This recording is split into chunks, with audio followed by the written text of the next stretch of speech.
I still remember how the hotel lobby smelled like lemon polish that morning, the scent rising softly from the marble counters as if my grandmother had just wiped them herself.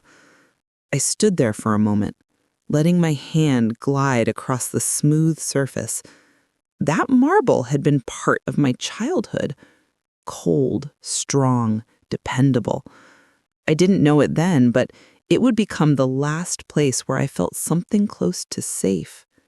Sometimes I think back to that moment and wish I had stayed there a little longer, in that tiny bubble of peace, before everything unraveled.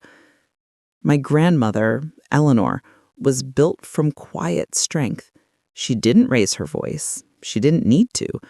A single look from her could settle a room or guide an entire decision. People mistook her softness for weakness, but they never saw the long nights she spent at her desk or the way she memorized every detail of her business, from the cleaning supplies cost to which guest preferred extra blankets. She built a $55 million hotel empire with those details, brick by brick, choice by choice. I practically grew up inside those walls. I knew which elevators stalled on cold mornings and which bellboys sneaked chocolates to kids. I knew how the carpets felt under bare feet after a long day. The hotel was home, in a way my actual house hadn't been for a long time. My mom remarried when I was 25. Her husband, Richard, was polished and charming in a way that always made me feel like I was talking to someone playing a part. He smiled too easily, complimented too perfectly. He had a way of placing his hand on my mom's back, guiding her, almost directing her, like she was the star of a show he was producing. At first, I tried to welcome him. Mom seemed happy, and happiness was something she had chased most of her life. But slowly, subtly, she began to drift. She skipped our Sunday breakfasts because Richard wanted to go somewhere else. She forgot small plans with me, then brushed it off with an airy, "Oh, honey, you know how busy I am." She started repeating phrases that sounded suspiciously like his. "You're young. You'll learn. Life is about stability." None of it hurt individually, but together, it felt like sand slipping through my fingers. Still, I had Grandma. She was my anchor. And then her health began to fade. It started with shortness of breath, then fatigue, then hospital visits she tried to pass off as minor checkups. Even then, she worked.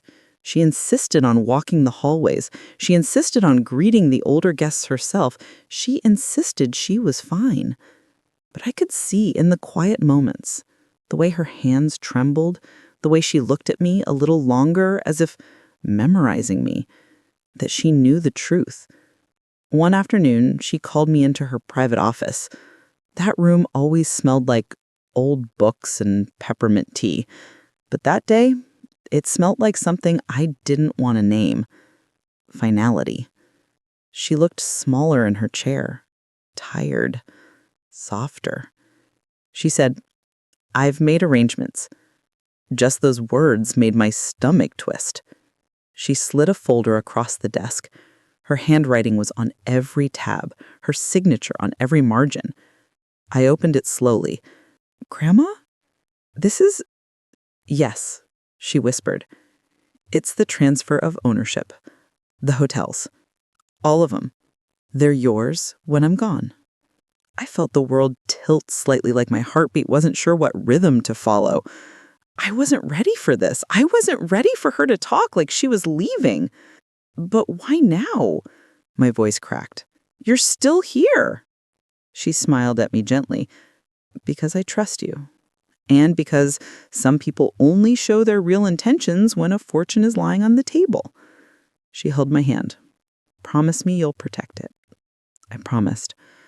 I didn't know how important that promise would become. When Grandma passed away months later, the world became unbearably quiet. I remember touching her casket and feeling my throat tighten so hard I could barely breathe.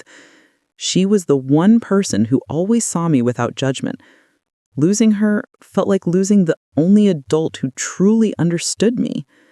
Mom cried at the funeral, but her tears felt controlled, careful, like she didn't want her makeup to run. Richard stood beside her, hands gently resting on her shoulders, whispering things I couldn't hear. For a brief moment, I watched him instead of grieving her, and something in his eyes bothered me. There was no sorrow, just calculation. I hated myself for thinking that, but some part of me already knew something was wrong. A week later, when I still hadn't caught my breath, Mom invited me to dinner. I should have said no. Something in her tone felt wrong, but a part of me still wanted to believe she was my mom and she wanted to comfort me. When I arrived, their dining table was set too formally. Candles, polished silverware, folded napkins. It felt staged, almost like a negotiation instead of a family dinner. The air felt stiff, heavy. Mom kept adjusting her hair. She barely touched my arm when she greeted me. I tried to tell myself she was grieving too. I tried to give her grace, but my chest felt tight. Then Richard walked in. Too confident, too smooth, holding a stack of documents. My heart dropped. He placed the papers on the table with deliberate care, like he was presenting something important. Mom avoided my eyes. "We've been reviewing your grandmother's affairs," he said, as if talking about weather, "and there are adjustments that need to be made." My fingers curled around the edge of the table. Adjustments? He smiled softly. "You're grieving, emotional, vulnerable. Managing a multi-property business requires strength." Strength? My grandmother trusted me. She believed in me. Why didn't they? I reached for the documents on the table, hands trembling. "Let me see those." He pulled them back before my fingers even brushed the edge. "We've already contacted the lawyers," he said calmly. I felt the room twist. The candles flickered strangely, shadows stretching long and uneasy across the table. My breath caught. I looked at Mom, hoping for something, a defense, a soft shake of her head, a whisper of, "Honey, this isn't what you think." But she just sat there, distant, like she had already chosen her side. My voice came out small, fragile. "Mom, you want this?" She looked down for a moment, just one moment, and that hesitation broke something in me. "I think it's for the best," she whispered. My heart cracked so fast I felt it physically. It wasn't just about the hotels. It was about trust, about belonging, about realizing that the people who should protect you can also be the ones who hand your life to someone else. I didn't shout. I didn't break. I didn't even stand up. I just looked at her and said quietly, "You're taking what isn't yours." The silence that followed was colder than anything I had ever felt. I drove home that night, gripping the steering wheel so tightly my knuckles ached. The streetlights blurred past. My vision swam with tears. Every turn felt heavier than the last. Outside, life went on. Cars, people walking dogs, neighbors chatting. But inside, my chest felt like a stone. It was unreal, like I had stepped into a nightmare that wasn't mine, yet I couldn't escape it. I kept replaying the dinner. Mom's silence, Richard's calm, too perfect voice, the papers he wouldn't let me touch, the way Mom had hesitated just a second before agreeing with him. That second felt like betrayal compressed into a lifetime. My thoughts tumbled, confusion, disbelief, panic, heartbreak. How could Mom stand there and let this happen? How could she choose him over the person she loved most, over me? My stomach churned. My grandmother's voice echoed in my mind. Some people only show their real intentions when a fortune is lying on the table. I hadn't wanted to believe it then. Now I had no choice. The next morning, I woke with a sore throat and a pillow damped with tears. My body felt heavy, my mind foggy. But responsibility didn't wait for grief. I had work at the hotel, reports, inventories, staff notes. Life demanded motion even when my heart refused. When I arrived at the lobby, it felt different. The marble still gleamed, the flowers still smelled sweet, but the warmth, the sense of belonging had faded. Staff whispered their condolences, eyes full of sympathy. They had loved her too. She treated everyone like family, not employees, people. Now I felt alone in her world. I spent the morning in her office, the scent of peppermint tea faint but comforting. My hands lingered on the desk edge, tracing grooves worn by years of use.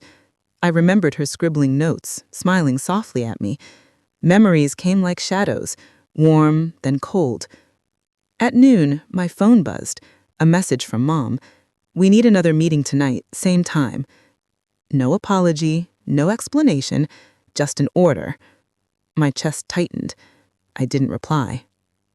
I drove to the beach. I needed air, distance, clarity. I let the waves lap at my feet. Each small splash soothed me slightly, but the weight of betrayal pressed harder. Couples laughed. Families played. Life moved forward for everyone but me. Then my phone rang. Richard. I let it ring. Twice. 3 times. Finally, I answered. "Why aren't you responding to your mother?" His voice was calm, too calm, like he already knew he had won. "I don't want to talk to you," I said. "That's childish," he replied, a faint amusement in his tone. "You're making this harder than it needs to be." "What are you doing, Richard? Why are you trying to take this from me?" I whispered. A pause. Then he said, "Your grandmother depended on you emotionally. That doesn't mean you're ready to manage millions of dollars. You're young, vulnerable." I froze. Vulnerable. The word stung. "I am ready," I said, voice trembling. "She trusted me. She believed in me." His laugh was soft, almost cruel. "She believed in her shadow, not her heir." A chill ran down my spine. That one line showed me how deeply he thought he owned everything already. It wasn't just control. He had convinced himself it was his. "Meet us tonight so we can finalize the estate," he added casually. Finalize. The word tasted bitter in my mouth. I hung up. My chest tightened again. Mom. She was letting him lead. Whether she was scared, dazzled, or just overwhelmed, I didn't know, but I felt myself slipping from her heart. I didn't go home. Instead, I went to Grandma's lawyer, Mr. Harris. His office smelled faintly of old leather and polished wood. He gestured for me to sit. He said softly, "I expected you sooner." I swallowed.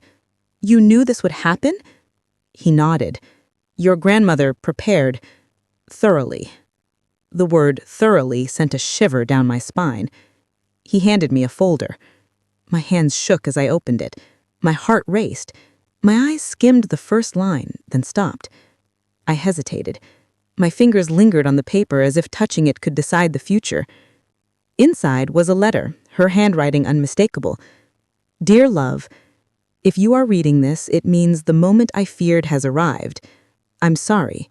I wanted to protect you from the sting of betrayal, but some storms can't be stopped." I paused. My fingers trembled. My pulse throbbed in my ears. "There is something you need to know." I swallowed hard and continued. "I did not trust the people around your mother. I did not want my life's work to become a target. So I planned. Everything you need is in place. Stay calm, stay observant, and remember, you are stronger than you think." Tears blurred my vision. Relief and fear collided in my chest. Below the letter were documents. Real, legal, binding. My grandmother had protected everything, every hotel, every revenue stream, every trust. Everything was still mine. Mr. Harris placed a gentle hand on the edge of the folder. "She saw danger before anyone else. She left instructions for you and protection. But Richard called lawyers, I whispered. Wrong ones, he said calmly.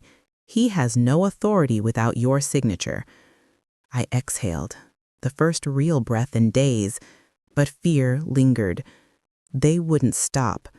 Mom, she still seemed torn, as if a part of her didn't fully understand what she was letting him do.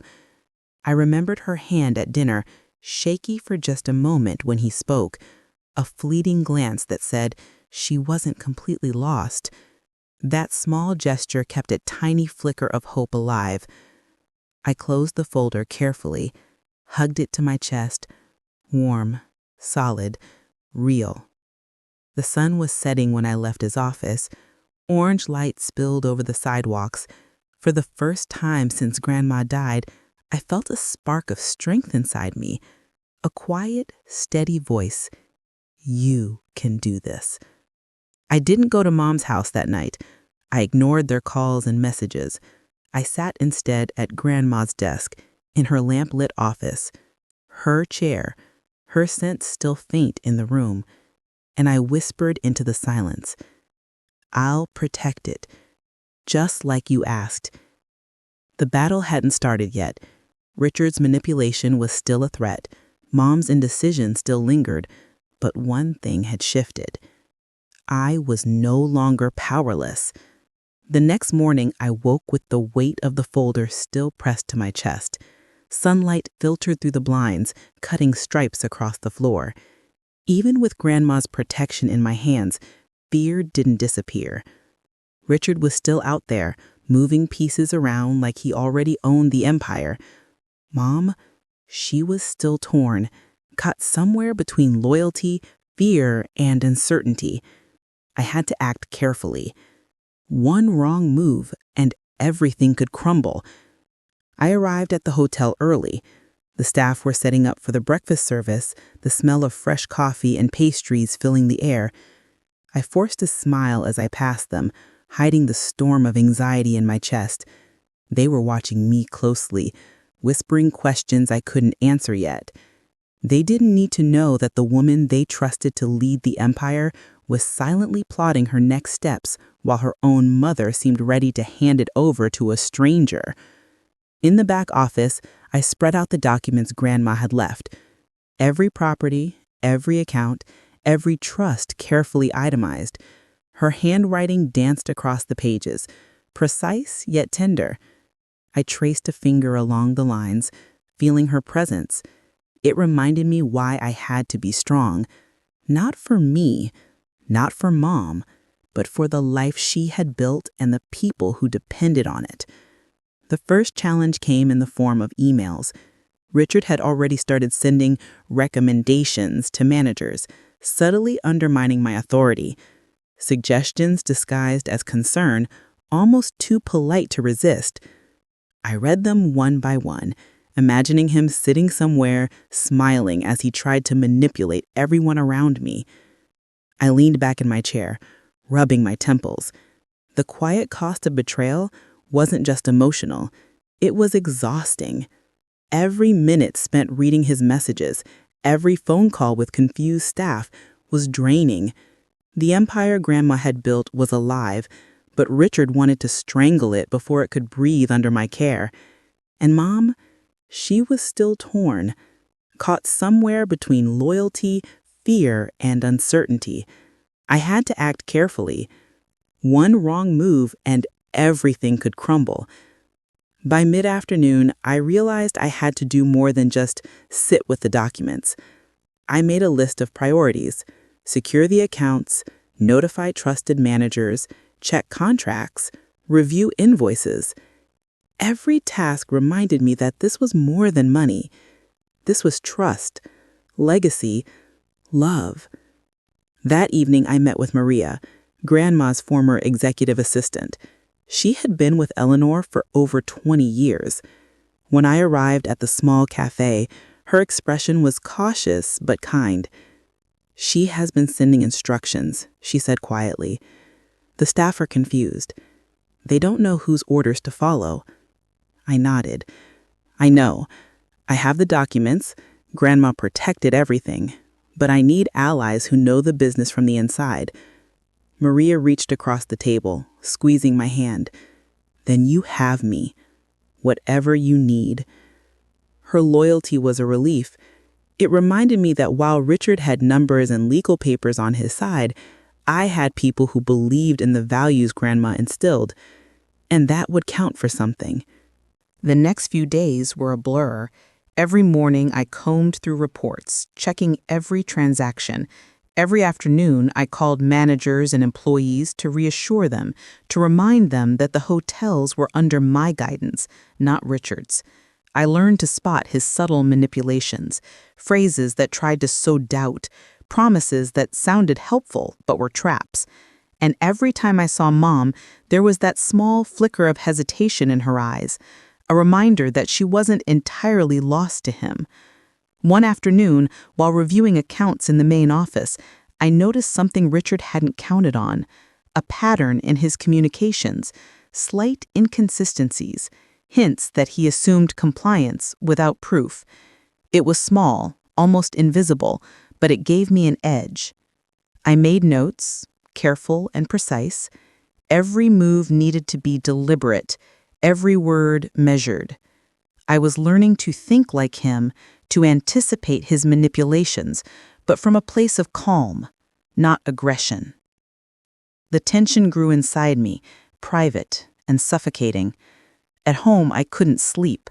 I lay awake staring at the ceiling, going over every interaction, every email, every conversation. Even meals became a battlefield of thought. How could I protect what was mine without pushing Mom too far? How could I expose Richard without destroying what little bond I had left with her? Then came the first real confrontation. Richard showed up at the hotel unannounced, walking to the lobby as if he owned it. I saw him from the corner of my eye, standing tall, smiling at staff who immediately straightened. My stomach twisted. I approached him calmly. "You shouldn't be here without permission." He laughed softly, a low, confident sound. "Permission? This isn't about permission. It's about who can handle reality. Don't take this personally." I forced myself to remain composed. "I handle it. All of it. Everything Grandma built is under my care, not yours." He tilted his head, eyes sharp, calculating. "You really think it's yours? That it can't slip through your fingers?" The word sent a shiver down my spine, but I didn't respond. Silence was my weapon. He smiled faintly and left, but the moment reminded me how close he felt to winning, how dangerous he had become. That night, I reviewed the documents again. I traced the outlines of ownership, accounts, trusts. Each page was proof that I had the right, that I had power if I chose to use it wisely. Grandma had not left me helpless, and now, more than ever, I needed to honor her legacy. I also realized I couldn't rely solely on legality. Richard understood law, he had studied loopholes, but he underestimated loyalty. People who truly cared about Grandma and about me would help if I asked in the right way. That meant careful conversations, subtle reassurance, and timing. Mom called later that evening. Her voice was soft, hesitant. I don't know what to do." I swallowed, calming myself. "Mom, I know this is hard, but it's important you let me manage this. I won't hurt anyone. Not you, not the staff, not Grandma's legacy." There was silence on the line, then a shaky exhale. I don't want to make mistakes. I don't want to lose you either." "I know," I whispered. "I don't want to lose you either, but trust me. You're not losing me. Just let me handle it." She was silent again, longer this time, but I heard it, the flicker of hope, the tiny thread pulling her back to me. I held on to that. That night, I stayed at the office later than usual. Empty corridors, polished floors, faint echoes of footsteps that weren't mine. I moved through the spaces Grandma had once walked, memorizing every sound, every shadow. I whispered to myself, steadying my thoughts. "I can do this. I will protect it. I will protect her." By the time I left, dawn was breaking. Orange light spilled across the lobby, warm and promising. I looked around, breathing deeply. The hotel wasn't just a business, it was a home, a memory, a family, and I was responsible for it. Richard would test me again. Mom would struggle, but I felt something I hadn't in weeks: control. Calm, steady, careful control. I wasn't powerless anymore. I wasn't alone. And I had a plan, a quiet, dignified plan that no manipulation could shake.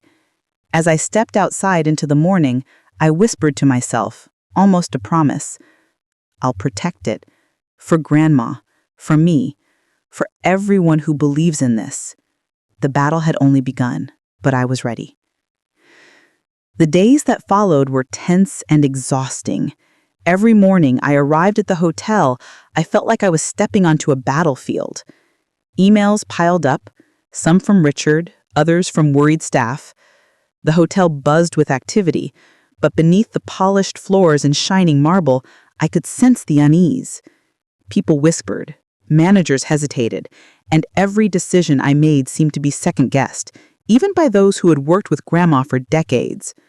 I focused on keeping calm, moving carefully, making small but firm adjustments. I met with Maria every afternoon, reviewing staff assignments and operations. She had been loyal to Grandma for 20 years, and now her loyalty was mine. We discussed strategy quietly, in hushed tones, avoiding public attention. Every word mattered. Every gesture mattered. The wrong tone could trigger panic. Mom's calls were more frequent now. They came at odd hours, tentative, hesitant. Sometimes she would just sigh. Sometimes she would ask questions about schedules or bookings. There was guilt in her voice, subtle but real. A small part of her still cared, still wanted to believe in me. That flicker of connection became my anchor. One afternoon, as I was reviewing the revenue sheets, a note caught my eye. It was a coded instruction Richard had sent to the front desk staff, suggesting certain rooms be reserved under his authority. A tiny misstep in the wording, something careless. I realized he assumed compliance without checking legality or ownership. He didn't expect me to notice. A spark of hope lit within me. If I could trace every one of his attempts to interfere, I could build a record. A quiet, unshakable record of control. The thought made me feel like Grandma had been with me in spirit, guiding my moves. That evening, I received an unexpected visitor, Mrs. Delgado, one of Grandma's oldest friends and advisors. She had been with Eleanor through decades of business challenges. Her eyes were sharp, assessing me carefully. "You're taking this on, I see," she said quietly. "I have to. I can't let it fall into the wrong hands. Not Richard's, not anyone's else." She nodded. "Good. Then let's make sure you have everything you need. Eleanor trusted you for a reason." With her guidance, I began quietly securing alliances within the staff and legal counsel. Grandma had left instructions not only in papers, but also in trusted individuals who could advise, support, and act on my behalf. It was subtle, elegant, legal safeguards combined with loyalty and careful planning. Then came the moment that shifted everything, the discovery that changed the power balance completely. While going through the archives, I found a small, locked drawer in Grandma's office that I hadn't noticed before. It was ordinary, easy to overlook, but something drew me to it. A key taped beneath the desk allowed me to open it. Inside was a second letter, more personal, and a set of documents I hadn't seen. "Dear one," it began, "if you are reading this, it means the time has come to act carefully. There are those who will test your patience and your resolve. Remember, power is not only in ownership, but in knowledge. Use both wisely." I felt my heart race. Grandma had anticipated Richard. She had not only protected the estate, but also left me tools to reveal his manipulation. A secret account, undisclosed instructions and clauses designed to be activated if anyone tried to overstep authority. She had thought of every angle. I closed the drawer slowly, taking a deep breath. The weight of responsibility pressed on me, but it was now accompanied by quiet confidence. I wasn't just defending, I was preparing. The next morning, Richard arrived at the hotel again. His smile was calm, confident, too sure of himself. But I had prepared. Every move he made now would be anticipated. I watched him closely as he walked through the lobby, nodding at staff who looked uncomfortable, but followed his presence with hesitant obedience. "Good morning," I said firmly, stepping forward. "We need to discuss the schedules and reservations before you give any instructions." His smile faltered, almost imperceptibly. "Ah, of course. But surely you understand, my experience might help streamline things." "I understand, but the documents and policies here designate me as the authority. Any instructions need to come through me, not directly to staff." His eyes narrowed slightly, but he said nothing. He had underestimated me, assumed my hesitation and weakness. That miscalculation would be costly for him. Mom called later that day. Her voice was shaky, almost tearful. I don't know if I'm doing the right thing." "You are," I whispered. "You can't take control for someone else. Just let me handle this. I won't fail." Her sigh was long, heavy with emotion. "I'm scared I've made mistakes." "I know," I said softly, "but it's not too late to support what's right. You can still trust me." There was silence, and then, almost imperceptibly, a small thread of trust returned. That tiny connection became a lifeline in the storm of manipulation and doubt. The following week, I quietly began activating some of Grandma's hidden instructions. I notified legal advisors of Richard's attempts to interfere. I ensured that all accounts were fully protected, all reservations properly documented. Staff who had been hesitant were reassured, and small but decisive actions reinforced my authority. Richard tried subtle tricks, attempts to undermine me, but each was countered quietly, without confrontation, without drama. The calmness, the steady hand, and the knowledge of the hidden documents shifted the balance. Every move I made reminded me of Grandma's foresight, her wisdom, and her faith in me. Late one night, I sat alone in the office, reviewing contracts and bank statements, ensuring everything was airtight. The city outside slept, unaware of the quiet war being waged within these walls. My hands trembled slightly, fatigue pressing down, but I kept going. Each completed task, each secured document was a victory. I whispered to myself, "This is for Grandma. This is for the legacy." And in that quiet, I realized something important. Power wasn't just about legal papers or money. It was about calm, composure, and careful, deliberate action. Grandma had taught me that through example and through preparation, and now I was ready to honor her fully. The battle was still far from over. Richard would test me again, Mom would waver, but I had seen the power of quiet preparation, of careful observation, of lawful, dignified countermoves. I had a plan, and for the first time since the betrayal began, I felt entirely in control. As I left the office that night, the city lights twinkled across the streets, distant and serene. I breathed deeply, feeling a sense of purpose steadier than fear. I whispered softly, almost a promise to Grandma.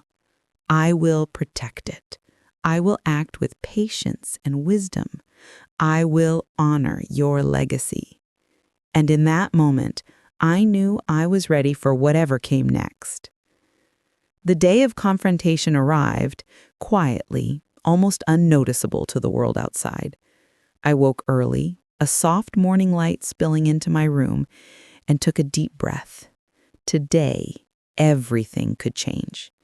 Richard had been pushing, testing limits, and Mom had remained hesitant. But now, armed with Grandma's hidden instructions and the alliances I had quietly built, I felt ready, calm, certain. I arrived at the hotel before him. The lobby felt unusually still, as if even the air was holding its breath. Staff moved efficiently, but their eyes betrayed curiosity and unease. I greeted each one with a smile, steady and warm.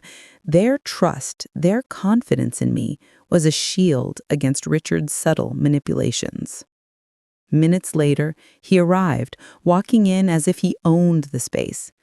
I stayed in the center of the lobby, calm, poised.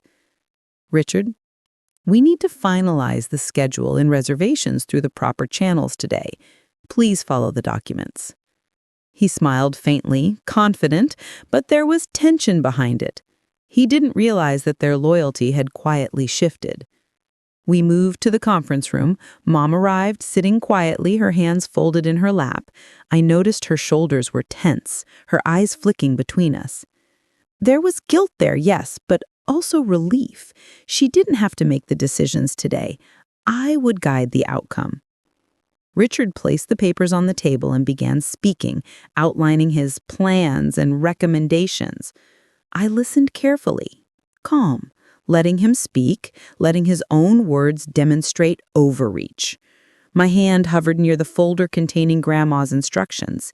Each clause was a safeguard, each document a shield. Then came the moment. I reached for the folder and placed the relevant papers in front of him. His eyes narrowed as he scanned them. Legal documents, accounts, and clauses that had been hidden until now. Each one precisely targeted, showing authority and rightful ownership. You see, Richard, Grandma anticipated attempts to interfere. These documents make it clear that the hotels, the accounts, and the trusts remain under my care. Any actions outside my authorization are invalid. He paused. His smile wavered.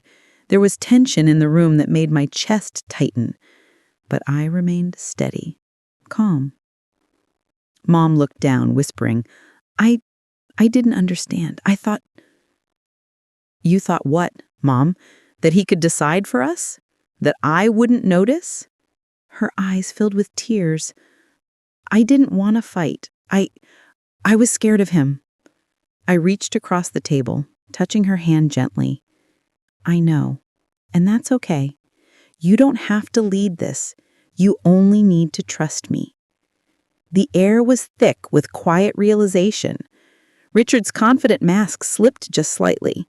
He had underestimated me, underestimated the protections Grandma had left.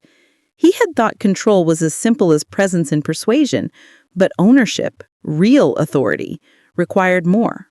Calm, lawfulness, and preparation. I could see it in his expression, the first flicker of doubt, the recognition that the tide had shifted. The staff, who had been quietly observing, now nodded subtly, reaffirming their support for me. Their loyalty was a quiet, unshakable power. Richard leaned back, trying to regain composure. This changes nothing, he said, though his certainty in his voice had vanished. I smiled faintly. It changes everything. You cannot override the documents, and you cannot control the people who have been with Grandma for decades. The empire she built was never yours to claim. Mom exhaled, relief washing over her. She had been caught between fear and loyalty, but now she could step back and let me act. I felt a small thread of our bond repairing, fragile but real. The rest of the day was about careful execution. I walked through each property, checking details, confirming schedules, and ensuring the staff understood the authority structure. Richard attempted a few minor challenges, but each was quietly neutralized with legal clarity and calm reassurances. By evening, the empire was secure.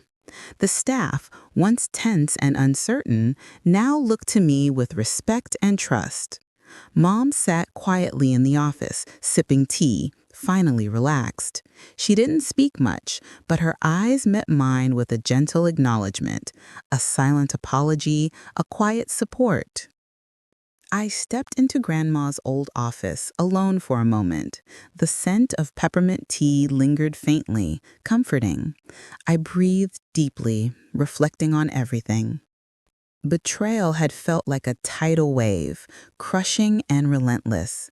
But preparation, quiet strategy, and trust had allowed me to navigate it. The moral was clear. Calm, dignity, and patience were stronger than anger or impulsive confrontation. Sitting at her desk, I whispered softly, almost to myself, "I hope I made you proud. I protected what mattered. I acted with care and honor." Mom joined me silently, sitting beside me. Her hand found mine, a tentative touch, but full of meaning. No words were necessary. The storm had passed. Respect and understanding now replaced fear and tension. I knew Richard would try to reassert himself eventually, but for now, the empire was safe. Grandma's legacy, the life she had built with love and care, was intact. And I had proven to myself and others that strength was not loud or aggressive. It was calm, deliberate, and rooted in love and loyalty. Later, I sent a quiet message to the staff. "Thank you for trusting me and for believing in Grandma's vision. Together, we will continue her legacy." Mom whispered as we left the office that night, I see now. You were always ready." I wasn't ready yesterday, but I am today. And tomorrow I'll be even stronger. As we walked into the cool night air, I realized the lesson Grandma had left was bigger than money or hotels. It was about trust, courage, and acting with dignity even when betrayal and fear pressed down. I had been tested, and I had risen, quietly but fully. I looked up at the stars above the city skyline, feeling the calm after the storm. The fight was not over, but I had learned the most important truth. Control of a legacy comes from patience, careful planning, and the quiet confidence to act when the moment is right. And in that calm, reflective silence, I felt something profound. Peace. I whispered softly to Grandma, "I'll honor you every step of the way. Always." The empire was safe. The staff trusted me. Mom was healing. Richard's manipulation had failed, and I had grown stronger, not through anger, but through wisdom, patience, and quiet courage. It was an emotional story of betrayal and triumph, a real-life story of family drama that showed how love, strategy, and dignity could overcome even the most subtle threats. If you followed my journey and want more stories of real-life challenges and quiet victories, please like, comment, and subscribe. Your support helps keep these calm, reflective stories alive.